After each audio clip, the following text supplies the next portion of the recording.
एक दिन गौतम बुद्ध अपने शिष्यों के साथ एकदम शांत बैठे हुए थे। उन्हें इस प्रकार बैठे हुए देख शिष्य चिंतित हुए कि कहीं वह अस्वस्थ तो नहीं हैं। एक शिष्य ने उनसे पूछा कि आज वह मौन क्यों बैठे हैं, क्या शिष्यों से कोई गलती हो गई है? इसी बीच एक अन्य शिष्य ने पूछा कि क्या वह अस्वस्थ हैं, पर बुद्ध मौन रहे। तभी कुछ दूर खड़ा व्यक्ति जोर से चिल्लाया, आज मुझे सभा में बैठने की अनुमति क्यों नहीं दी गई है? बुद्ध आंखें बंद करके ध्यान मग्न हो गए। वह व्यक्ति फिर से चिल्लाया, मुझे प्रवेश की अनुमति क्यों नहीं मिली?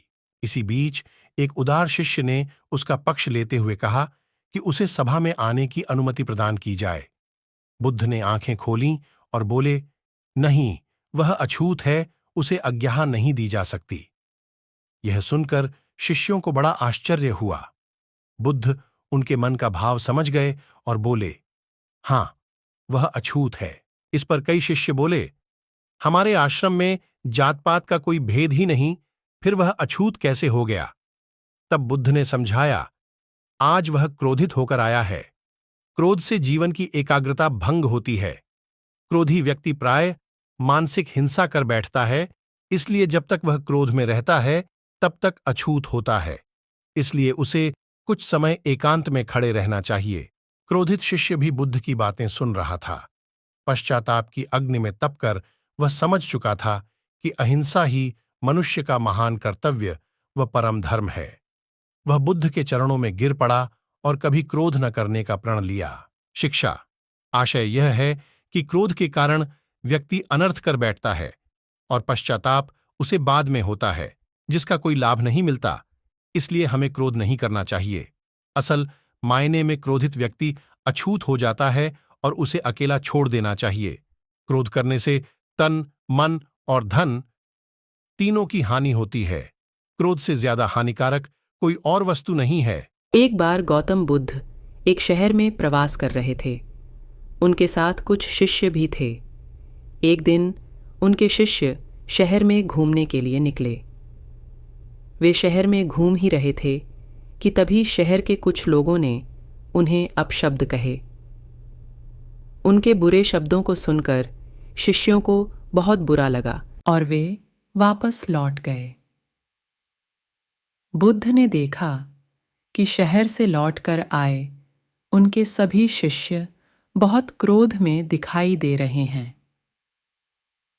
उन्होंने शिष्यों से पूछा, क्या बात है, आप इतने तनाव में क्यों हैं? तभी एक शिष्य क्रोध में बोला, हमें यहाँ से तुरंत चलना चाहिए। जब हम बाहर शहर में घूमने गए थे तो यहाँ के लोगों ने बिना वजह हमें बहुत बुरा भला कहा। जिस जगह हमारा सम्मान नहीं हो वहाँ हमें नहीं रहना चाहिए। बुद्ध ने कहा, क्या किसी और जगह तुम अच्छे व्यवहार की अपेक्षा रखते हो?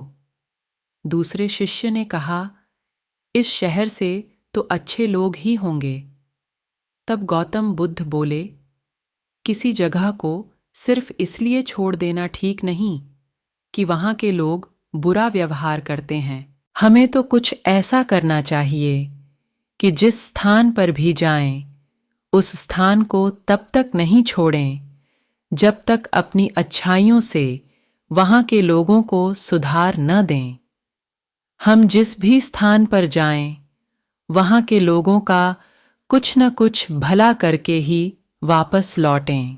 बुद्ध ने कहा, जिस प्रकार युद्ध में बढ़ता हुआ हाथी चारों तरफ के तीर सहते हुए भी आगे बढ़ता जाता है, ठीक उसी तरह उत्तम व्यक्ति भी दूसरों के अपशब्दों को सहते हुए अच्छे कार्य करता रहता है। खुद को वश में करने वाले प्राणी से उत्तम कोई और नहीं हो सकता। बुद्ध की बात शिष्यों को अच्छी तरह से समझ में आ गई और उन्होंने वहां से जाने का इरादा त्याग दिया।